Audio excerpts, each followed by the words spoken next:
அம்மா, இங்கதான் இருக்கீங்களா? என்னடி? இன்னைக்கு ரொம்ப அழகா இருக்கீங்கம்மா. அதான் சொல்லிட்டு போலான்னு வந்தேன். ஓ, இன்னைக்கு உங்க கண்ணுக்கு நான் அழகா தெரிறேனா? இல்லம்மா, சும்மாதான். ஆ, எல்லாம் எனக்கு தெரியும். இப்ப வேலையை பாரு. சரிம்மா, சரிம்மா, நீங்க வேலையை பாருங்கம்மா. வரேன். என்ன சமைக்கிறதுன்னு தெரியலையே. தக்காளி, வெங்காயம் இருக்கு, முருங்கைக்காய் இருக்கு. பேசாம சாம்பார் வச்சிட வேண்டியதான்.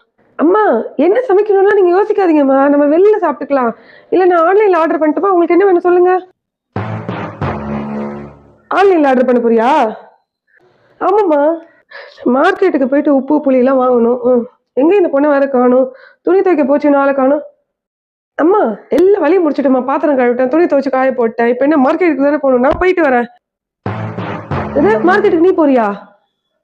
யார், நீயா? சரி, நான் போயிட்டு வா. என்னென்ன வாங்கணும்னு மட்டும் ஒரு லிஸ்ட் மட்டும் போட்டு கொடுங்க. நான் வாங்கிட்டு வந்து தந்துடுறேன். சரியாம்மா?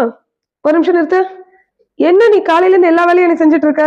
மார்க்கெட்டுக்கு போகணுமான்ற, காய் வாங்கிட்டு வரட்டான்ற, துணி துவைச்சு காய போடுறேன்ற, பாத்திரம் கழுவுறேன்ற, என்னதான் கதை? என்ன உங்க அப்பா கிட்ட ஏதாவது பேசணுமா? காசு ஏதாவது வேணுமா? 500 வேணுமா? 1000 வேணுமா? ஆமாம்மா, கண்டுபிடிச்சிட்டியா? ஒன்றும் இல்லைம்மா, என் ஃப்ரெண்ட்ஸ் கூட வெளியில படத்துக்கு போறேம்மா. நீ தான் அப்பா கிட்ட கேட்டு எப்படியா பர்மிஷன் வாங்கி தரணுமா? ஓ, மேடம், அதுக்கு தான் வந்து பிட்ட போட்டிங்களா?